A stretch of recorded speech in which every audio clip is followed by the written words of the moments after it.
everyone. My name is Richard Jung, the Dean of the College of Fine Arts here, and then today we have a very special lecturer, Tuomas Auvinen from the Aalto University. Currently, he's a Dean of the Aalto University, and today he will deliver the radical creativity at Aalto University. So because of COVID-19 situation, we do not have this kind of in-person lecture so far. But today, I think today is the start day to begin this kind of special lecture from the abroad. So anyway, big applause to welcome.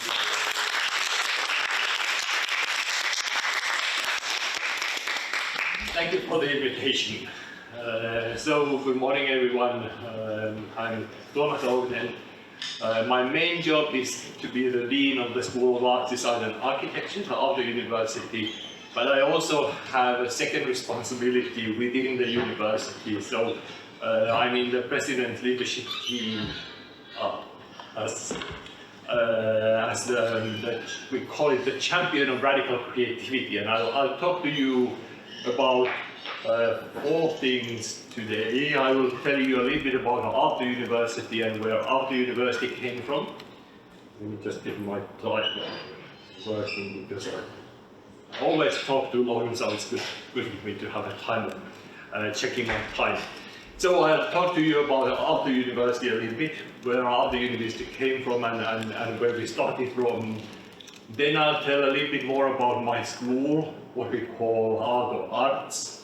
And then I'll talk to you a little bit about the background thinking in radical creativity that we have at Aalto University, and then give a couple of examples at what are we doing with radical creativity. So it's kind of 4 parts, and I will try to concentrate mainly on the kind of third and last part of the talk, but I thought it might be good for you to hear a little bit about where are the universities coming from, why this theme of radical creativity is part of our thinking.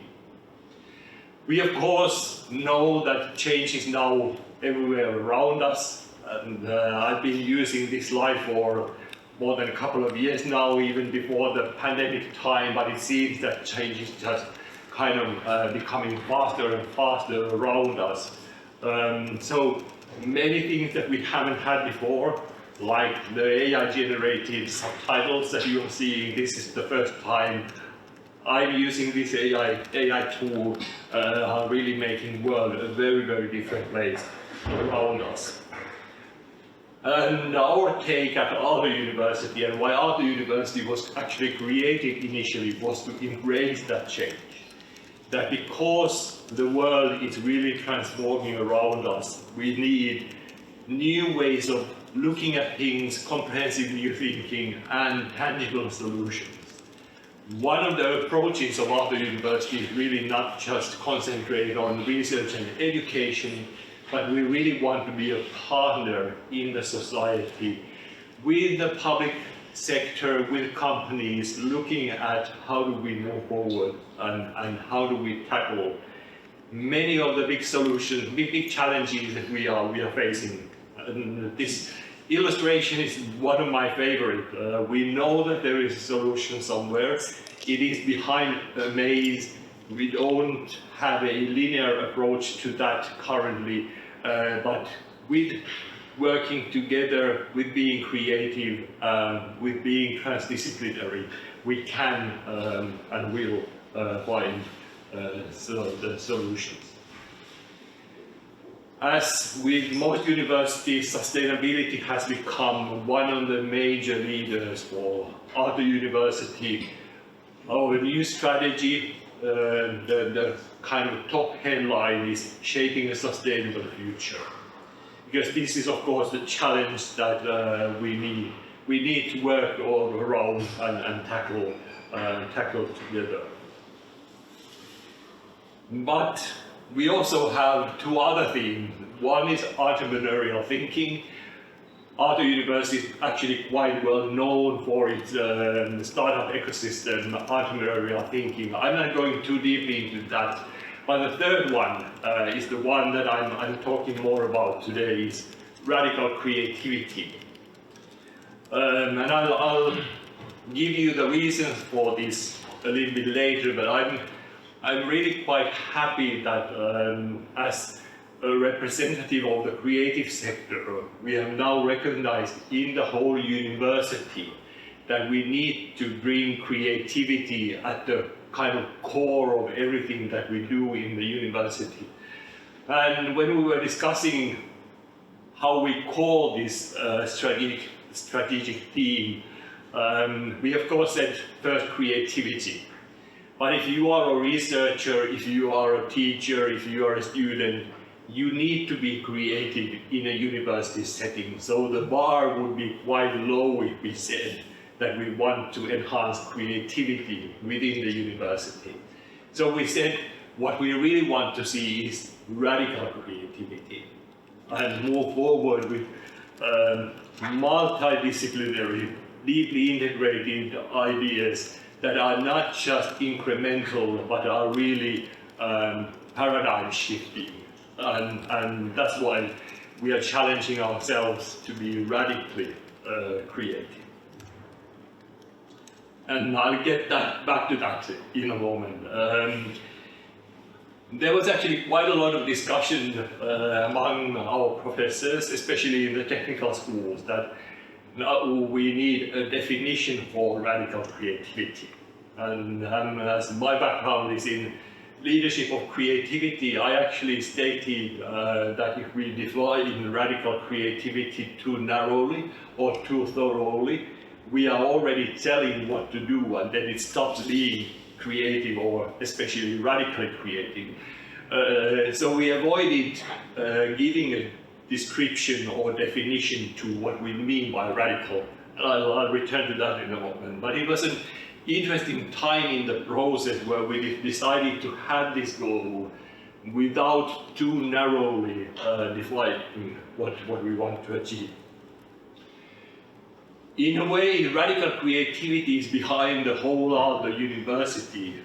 We had three major universities in Finland, University of Art and Design Helsinki, the tradition that I represent, Helsinki University of Technology, which was the biggest part of the three universities, and then Helsinki School of Economics.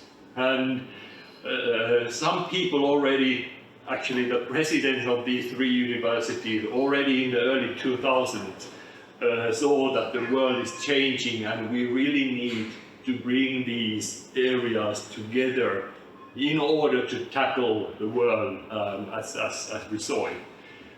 And at that point, the Aalto University was presented as an innovation university. So innovation was a kind of a buzzword in early 2000, and Aalto was branded as an innovation university, and I'll return to that in a moment. We currently operate in a structure of 6 schools, 4 of them technical engineering schools, and then the School of Business. Sorry about the, obviously, in transferring the file, the lines have been jumping around a little. So 4 technical schools, the School of Business and School of Arts, Design and Architecture. So that is the setup that we currently have. And one of the decisions that the university board made during the merger was that we bring all of these universities to same campus. Similar to what you have here. You have the disciplines on the same campus to make it easy to collaborate transdisciplinary way as well. So this is an aerial picture of the building that I have for the School of Arts, Design and Architecture, and the business school is at the back of this building. And we opened this building in 2018, just got in before the pandemic. Then everything went wild for 2 years, and now we are back at a full full swing, but it is quite unique to have this kind of campus in Greater Helsinki area. So it's really quite a unique collaboration hub, and it's not only in the university, it's also a very bustling startup center. We have the State Technology Research Center on the campus, a lot of companies, etc. So it really is kind of a place to be in Finland at the moment. So that's kind of what Aalto University is about. Then the backdrop for all of this is the kind of Nordic way of thinking about things, and we Finns tend to be very bad at promoting ourselves. So when the results come out about the happiest country in the world, we are the happiest, I think, 4 years in a running now. We always say that there is something wrong with the measurements. This is not true. So it's not very Finnish to toot your own horn. But this is kind of the backdrop of the culture that we have in Finland. Kind of very laid back, non-hierarchical, very transparent, very equal. And I think in many of the ways that we work as a university and the ways in which we approach creativity, this actually makes a big difference. I know that Korean culture is more maybe traditionally more hierarchical and the authority figures are quite respected, but in our university our president is known by first name by everyone, all the students on the campus. They can go to him and say, hey Ilkka, that's his first name, what do you think about this? So it really is quite a flat hierarchy and laid back kind of culture. The president doesn't have an own office. He's working in an open office with a lot of other people. I don't have an office as the dean of the school. I'm working in an open office with other people. So that kind of creates the culture of communication that we have in Finland. So how about the School of Arts, Design and Architecture? Just a couple of pieces of information on where we are and what we do. So basically, when Aalto University was founded, the University of Art and Design Helsinki was brought into Aalto University, and architecture that used to be in the technical school was brought into the School of Arts, Design and Architecture. So we have a very strong tradition of making, designing, creating art, and that's kind of the art university education tradition that we carry on, and a lot of Finnish design and a lot of Finnish architecture, and the main designers and architects either have been faculty or are alumni of the school. So we really have a very deep-rooted expertise in hands-on making things and designing things. So that is the kind of strong root for the school. But already during the last years of being independent, Helsinki School of Art and Helsinki University of Art and Design, we started to build a very strong research capability as well. And of course now with the Aalto University being a very recognized research university, that has become a major part of what we do as well. Especially in design research, our faculty is quite established and well known, even globally. But of course this creates a tension between the doing and the researching, and one of my challenges and discussions as a dean is that how do we balance these two ways of knowing within the school so that we keep the tradition of making, doing, designing, creating art, but at the same time build a very strong research capability into that. Couple of key numbers about the school. We have 4 departments, I'll tell you those in a moment. So we have about 2,500 students For an art design and architecture school, this is relatively big. Of course, there are bigger some US universities, but for a country of 5.5 million people, this is actually relatively big. And therefore, we actually have quite a strong international student body as well. Our bachelor education is mainly in Finnish. We have a BA in design in English on bachelor level, but all our master's education in English, and there we actually get a lot of international students coming in and applying from all around the world currently. Quite a few Koreans as well.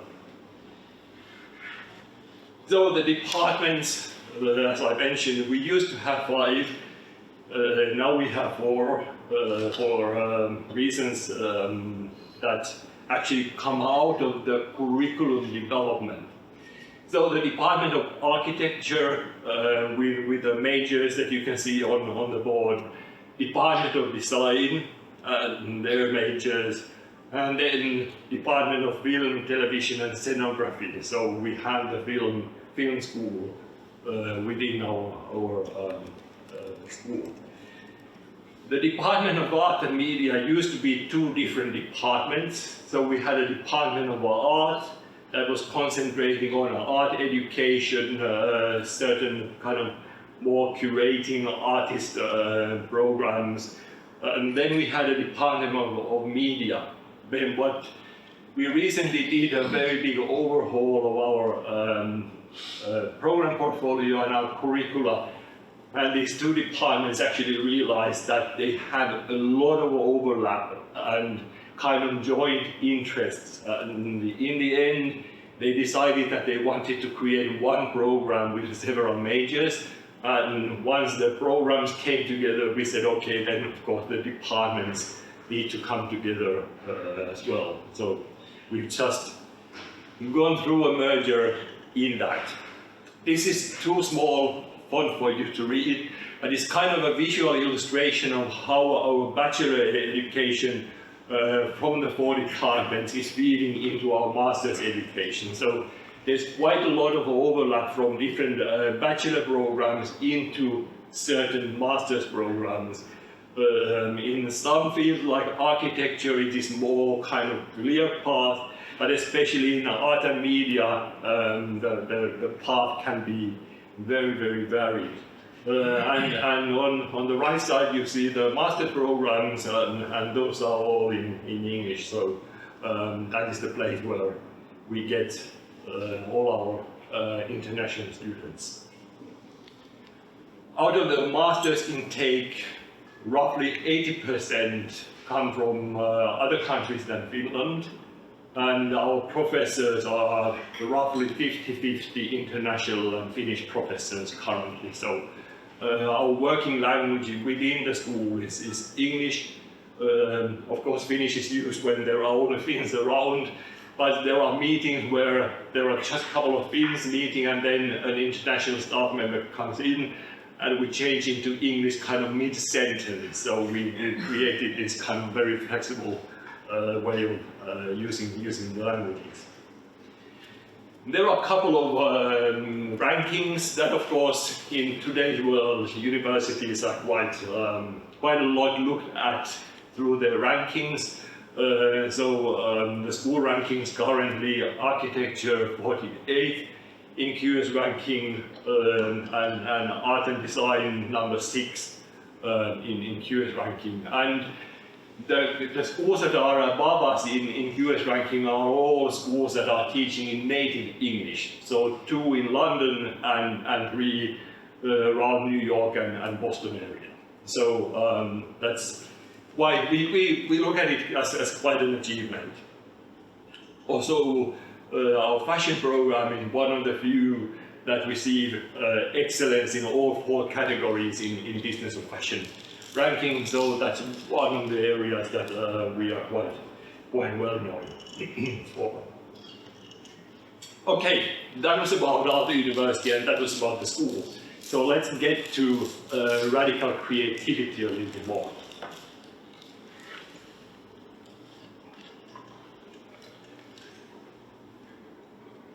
I think we all experienced during the pandemic that we have to be able to come up with creative solutions really quickly when the world around us changes rapidly. So it's no wonder that creativity and being able to react creatively to things that are happening around us is becoming part of the discussion. And this is something we really want to embrace in Aalto University in all the things that we are doing.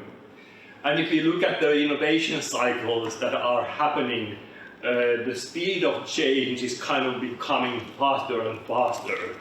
Starting from the first industrial revolution, and now we are experiencing, literally I'm experiencing as we speak, the last cycle, the AI cycle, because this is the first time I'm having live subtitles for my presentation. I think this is a feature introduced by Microsoft just a couple of weeks or months ago, so this is the first time I'm using these. So hopefully they are accurate.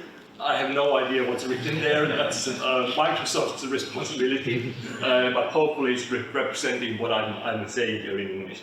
So basically, the speed of change and the cycles are becoming faster and faster. And we kind of live in an environment, this is actually an alumni of ours who is doing these cartoons commenting on how the world of leadership is changing. And we are kind of living in an environment where a lot of our thinking about leadership and management and planning and engineering is very linear. And then we look out of the door and the world doesn't seem to be that linear anymore. So we are witnessing this kind of change around us, and we need to figure out how to deal with that, both on the individual level, because of course all of this is influencing us as individuals, but of course on organizational level and societal level as well. This is from Future Jobs by World Economic Forum. It was published about a month ago, and creative thinking is the fastest growing workplace skill that companies are thinking will be needed moving forward. So, number one fastest growing skill that the workforce will be needing. And I think this is giving us, the people from the creative sectors, quite a lot of things to consider and think about, because we are used to working in a creative way. We know the creative processes, we know how to lead creative processes. So this is actually a major change that we are witnessing. And I've been following this World Economic Forum ranking for maybe 15 years now. In about 15 years, creativity appeared on the list, and it's been going up and up and up. In the previous listing, I think it was number 4, now it is number 1. So, something for all of us to think about.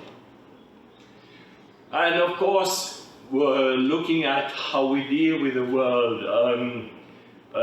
Creativity and the ability to react to change and find opportunities is an interesting thing, and now I'm referring back to the Finnish history.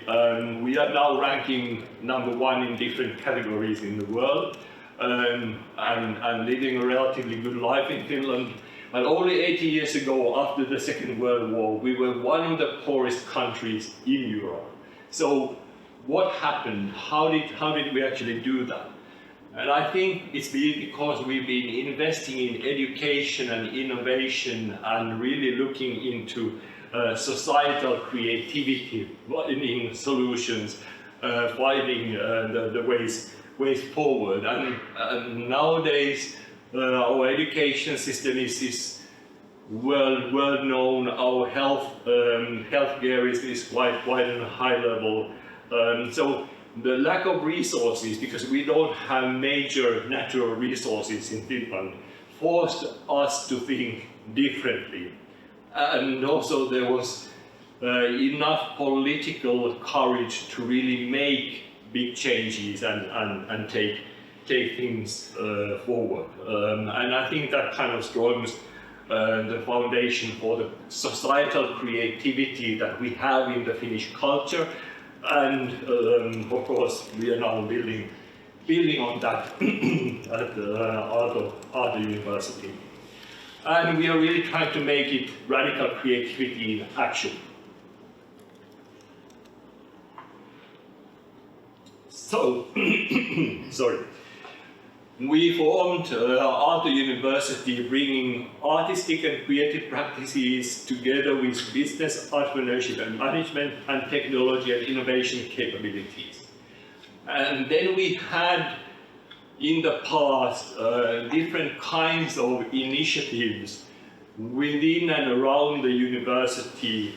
We had arts management, which is my background in a way. We had a very strong entrepreneurship, startup culture. We've been talking about leading for creativity in our education, and especially our executive education. We had Design Factory. There's been connections here to the Design Factory as well, etc.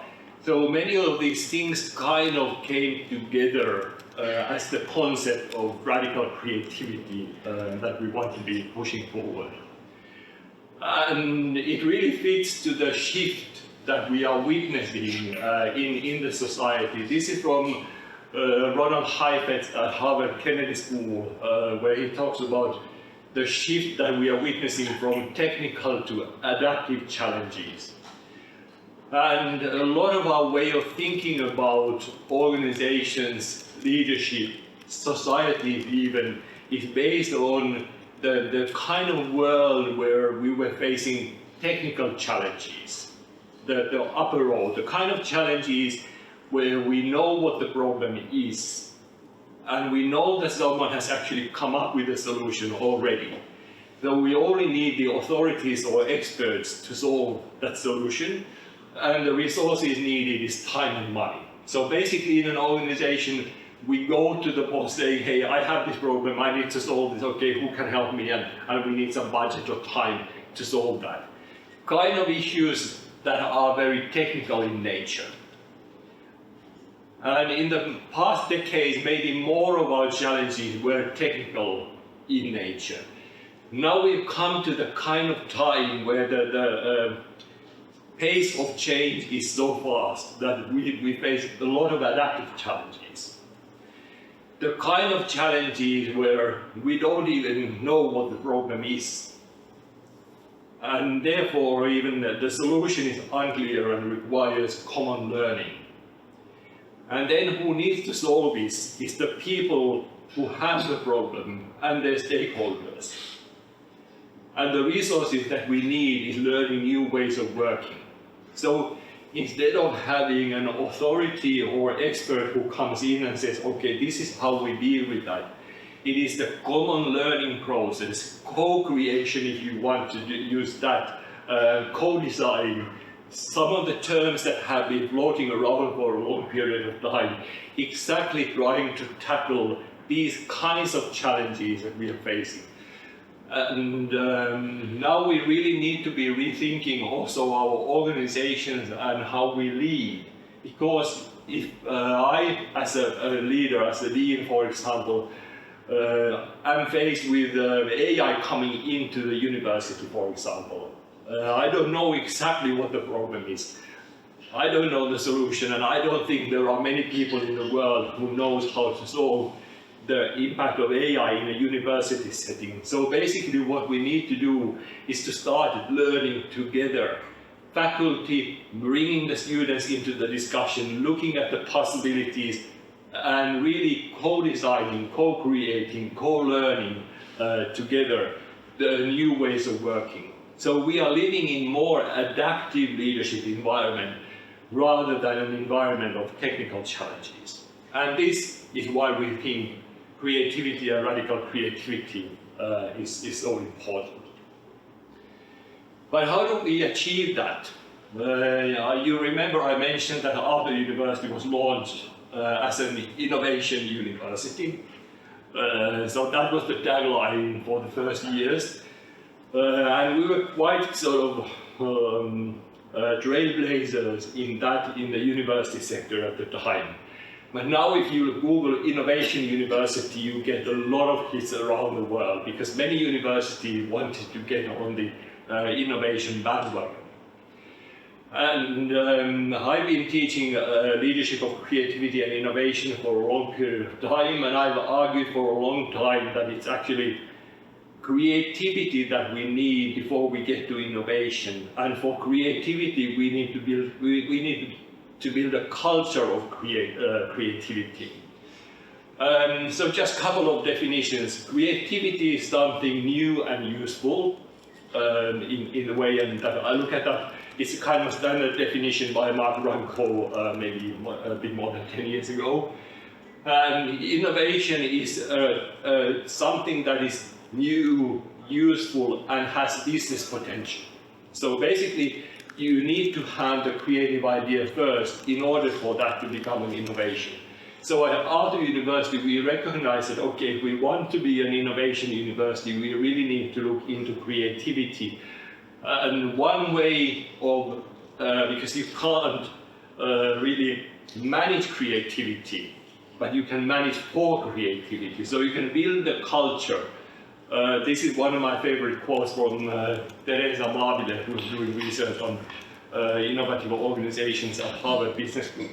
So you can't manage for creativity, but you can manage for creativity. So basically, what you need to do is you need to build a culture of creativity.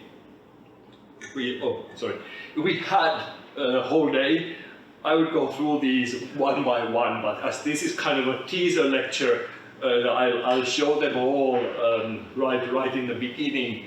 I'll just pick a couple of them for a little bit of discussion. One of the key, really, terms and key ways of building a culture of creativity is building trust. The psychological safety where we are willing to take risks, we are willing to fail without the fear of punishment. So we really, as leaders, if we want to build a culture of creativity, we need to be building trust within the community. So that is one of the first principles. And I've adopted a principle that when I come into a new organization or a new setting, I immediately give 100% trust to everyone. I know it goes a little bit against the kind of idea that trust needs to be earned, but by giving out trust to people, most people want to respond by living up to that trust. And therefore, you can quite quickly start building a culture of trust around you. Also, one of the key things is to give autonomy to people as much as possible. Being autonomous is one of the strongest motivators, especially for creative people, that you give them as much autonomy as you can in the organizational setting. And it's kind of building from the trust as well. So when you trust people, you can give them the autonomy. You agree on the common vision together. So there is the direction you are looking for, but you give a lot of autonomy of how to get there and how to do the work and where to do the work. If something positive came out of the COVID time is that now most organizations realize that people are actually doing the work even if they are not in the office. So it gave us a lot more autonomy in how we work and where we work. And I think that's actually increasing creativity a lot. Maybe the last one that I would pick out is vision. In the kind of adaptive leadership situation, it is not really the leader who has the wisdom to create the vision and then tell the other people in the organization that this is the vision, please execute. It's becoming more and more a question of the leader facilitating the vision creation together with the community, especially with the creative community, that it is a common vision that we share. And let me give you an example. When I was interviewed for my current job as the dean, one of the final stages was that write a vision for the School of Arts, Design and Architecture. And I have been lecturing this kind of thinking for a long period of time, and I said, hang on a minute, how do I do that? Because I actually don't believe in the leader creating the vision. So I actually wrote a meta vision saying that in a creative communities such as the School of Arts, Design and Architecture, it's not the leader who needs to create the vision, but it's the community. And I wrote a vision of how I would then facilitate the community work to come up with a vision. And I got the job. Surprisingly, I thought that was it when I sent it out. But there are other people who think alike in Aalto University. But of course, when I then got the job, then I needed to start actually walking the talk. So we actually did that process. I invited all the 500 people in to do the vision work. And the outcome, in my opinion, is much better than something I could have come up with or the leadership team could have come up with just alone. So it made sense. So then, as a finish, a couple of practical examples of how radical creativity and creativity has manifested at Aalto University. We have, there is a spin-off company, ISI.com, which started in a lab project with our satellite space program, where some of the students were saying that NASA is not actually doing a good job in satellites. And the professor was saying, okay, tell me more. and the students actually said, we can build a better satellite than NASA can, in mini satellites. And the professor was a little bit hesitant, but he said, okay, if you really believe in this, I can get you the resources, let's try it out. And now we have, I think, about 60 of these mini satellites orbiting the Earth, and there is a multi-million business, the ISI.com, that came out of that discussion. So the radical way of the professor not saying you can't do it, okay, let's try it out. One of my favorites between the chemical engineering school and my school is we have Chem Arts project, which is kind of combining chemical engineering and design. And this is coming out from one of the summer schools. This is a biofilm that you can, it's actually a liquid where you dip a cucumber. Even you take it out and it dries and it replaces plastic. And it's biomaterial, it's edible. You are supposed to take it off, but if you happen to eat it, it's not harmless. And we are hoping for this to become a major business for the students, but of course, environmentally, a major shift, because all the cucumbers, at least in Finland, are wrapped in plastic. And we can save a lot of plastic out of this. Our startup community slush event happening now in many places of the world. The main event happening in Finland started as a student initiative.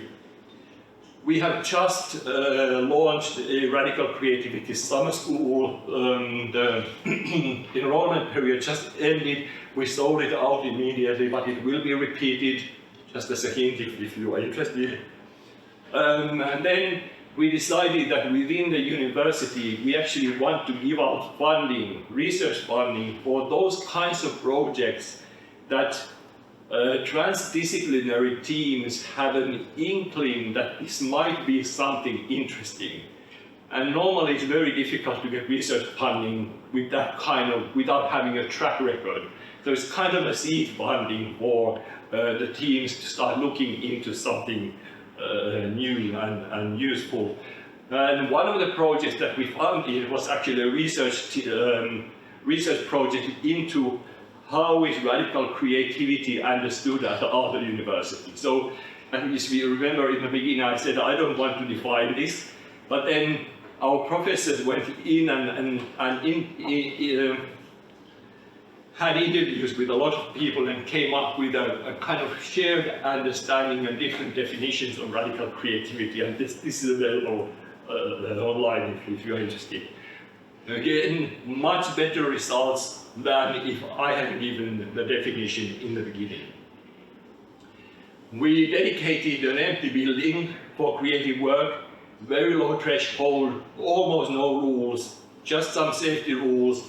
Faculty can go there, students can go there, student-faculty teams can go there and do things that normally are difficult to be done in a university setting.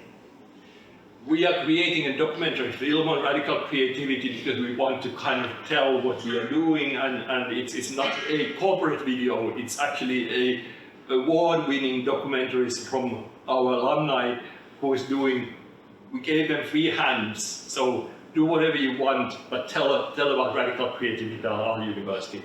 It will be premiering after summer. We are currently building a MOOC, Radical Creativity online course. We hopefully have this online autumn, early next year. Oh, now we are missing a loop. There's kind of a loop with the text. So, just as a wrap up about our approach to radical creativity, instead of thinking linearly, as kind of the tradition has been in many ways in our society, we are talking more about kind of cyclic processes.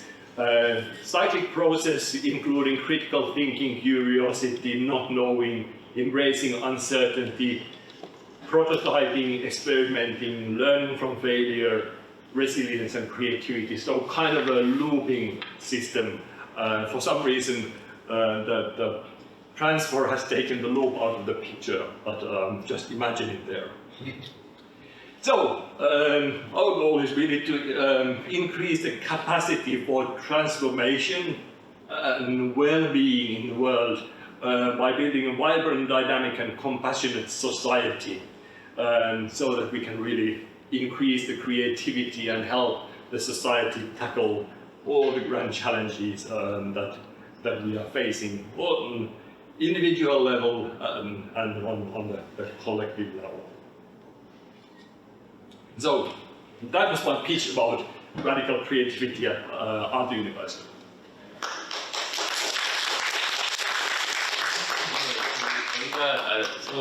So far, Dean Auvinen delivered what radical creativity happened and happening at Aalto University. So if you have any questions, please feel free to raise your hand and please state your name and affiliation before you okay. Hi, I'm honored to be your first questioner. I'm from the Department of Communications. We do like new media, some films, and some media studies, basically from the social sciences.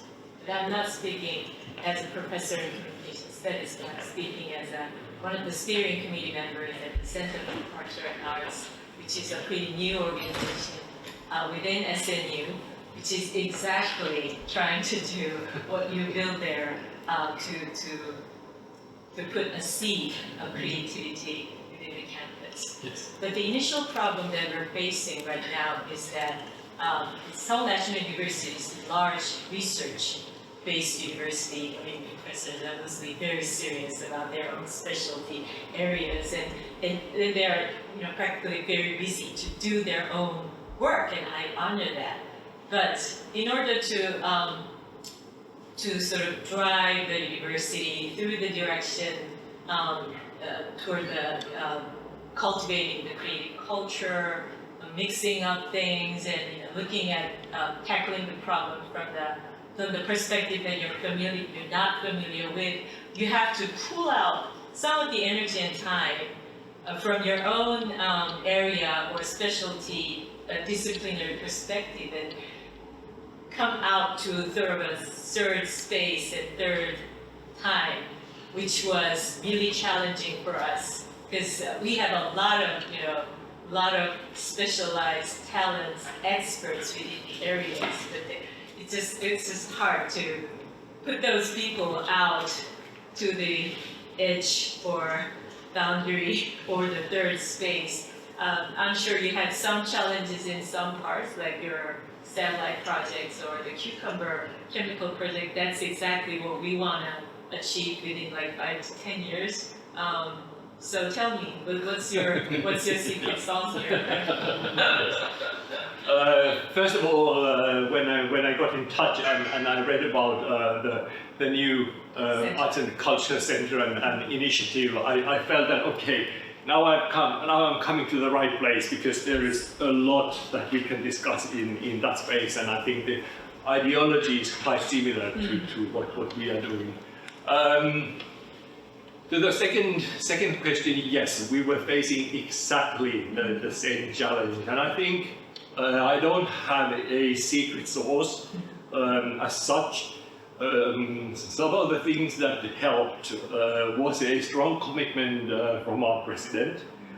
So we really have 3 themes for the whole university: sustainability, entrepreneurship, and radical creativity. And this comes up in all the speeches that he's giving and when he's meeting faculty, etc. So the community feels that this is important. So that's one. The second is that we actually allocated resources and hired some people. I'm doing this kind of part-time to my dean job, but we have what we call, this is the coolest title ever, I hope I have this, Head of Radical Creativity at Aalto University. So we hired a person, she actually comes from, she's a doctoral graduate from my school, has been working in kind of leadership positions in between, and then came back to Aalto University. And she's heading the Radical Creativity cross-cutting theme, as we call it. And she has a budget. So we have resources where we can create the honeypots to pull the professors in. For example, the research funding was one of the interesting and important things that we started. And we've had different initiatives. So recognizing that everyone is busy and doing their own work, but when you put a little bit of resources available, that's one way. The second, of course, is that there are many academics, both in the School of Arts and Architecture, the business school, but also the technical schools, that really are interested in how to deal with this creativity issue. And therefore, when we invited them to discussions and working groups, they said, yes, I want to put my time in here. So you have the early adopters come in easier. I think the challenge we are facing is the kind of the major population who have a lot of other things to do as well. So no secret sauce, but these are the things that we've been trying. And maybe third one is the kind of thinking about leading creativity, that you can't really come up with it, but you kind of have to build the culture where it starts happening. It takes time. It takes time, yes. We are not there yet. We are not there yet, but we're getting there. Thank you. Is there any other people have a question? Before three schools merged in 2010, you had a project, experimental project, IDBM is one of the experimental projects. Yeah. Can you explain us that? Yes, yes, thank you. Yes, it's kind of what we call International Design Business Management. It's the master's program that we started between these 3 universities, and some people are actually saying that it's kind of the mini Aalto, that the Aalto spirit was created in the IDBM program. I think it started in the 90s already, so it's been running for more than 25 years. I think they had their 25th anniversary a couple of years ago. And that is an idea where you bring students from, I think it's roughly 25 people in the program per year. It's a master's program, and we bring 1/3 of the students from art and design, 1/3 of the students from business, and 1/3 of the students from technical schools.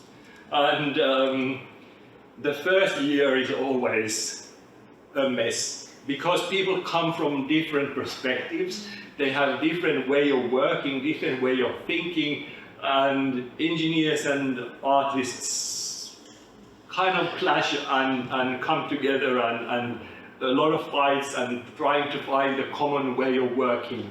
But once that stage is over, the work really becomes very, very interesting and really truly trans and multidisciplinary. And our thinking is that this is what happens to the students when they go to the workplaces. Because if you're studying, for example, accounting, you are surrounded by accountants, but then you go to your workplace and suddenly you are one of the 2 or 3 accountants and everyone else is thinking differently. You are thinking accountant and everyone else is thinking differently. So IDDM is kind of a place where you can learn these skills already during your studies, and some really, really great ideas and examples have come out. Thank you for bringing that up. And last. Hello, my name is James Yoon, and I am a graduate student from the Department of Social Sciences. I'm majoring in organizational psychology, and I happened to hear about your lecture through my email notification, so I came here because I was personally interested in creativity. First of all, thank you so much for the presentation and sharing all of how innovative it can be for interdisciplinary approach to happen within such academic space. But while I was listening to the presentation, I kept on wondering about how the radical part of radical creativity comes into play and how it's different from the creativity that you mentioned in your first part of the lecture. I was wondering if it was about like how different the majors are from the students, or how fast the innovation happens, or is it about how profitable the idea is? So I would be grateful if you could like kind of clarify on that part. Yes. So without going too deeply into the theory of creativity, but there is the small c and big C creativity, where small c is kind of everyday incremental things that we come up with, and big C is kind of societal new big ideas. One way of describing those is also kind of incremental research or paradigm shift research. So by radical we mean these kind of big C creativity, paradigm shift kind of research. And for our researchers, the term radical has been good for, in a way, as a challenge to them when they are setting their research agenda, for example. Do I go deeper into this? So we know 95% of this thing. Do I need to spend the time to know the extra 1 or 2 percentage points?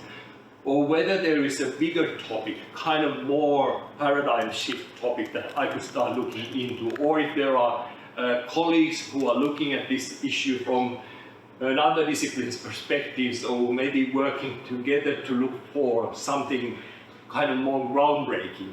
So some of those approaches, and I don't know if you could see the link in my presentation, but the research that was done actually on how our people understand radical creativity would be a good starting point for you if that's interesting. I can make that available through the colleagues here if you're interested. Thank you. That would be very helpful. I'm very interested in studying HCI. Thanks for your lecture. And I wonder, you said about the personal creativity, and there was a word about tolerate of anxiety and uncertainty in those things. So I wonder how to tolerate those things when you still try to cope with prevent anxiety and struggling and studying about those things. So I wonder how to tolerate about those things. Yes. An excellent question and a topic I spend quite a lot of time when I'm actually giving a longer workshop on these issues. One of the things that tend to be part of a creative process is the anxiety phase, where you start with a challenge and you are excited. This is a great challenge and I'm really interested, and you get a lot of energy. And then you start recognizing that this is really difficult and it might be too difficult for me, and am I actually succeeding in this at all? And you get very anxious at some point easily. And then you kind of get out of that and realize, okay, there is this way out of it. So it's very, very difficult to kind of go through that kind of dump in the creative process. One important thing is to recognize that this is part of the process. The more times you go through it, the better you start recognizing it in yourself that, okay, this is the phase where I feel like this. I'm not saying that the word that you are all thinking about, but it's like I am really not capable of doing this. So when you recognize that pattern, you know that, okay, this is now I need to endure anxiety for a time being, because this is the creative anxiety that is necessary. And then you start coming out of that as well. But it's easy to forget. We made a major curriculum overhaul within my school during the pandemic time. We were working online. It was very, very anxious for the faculty and very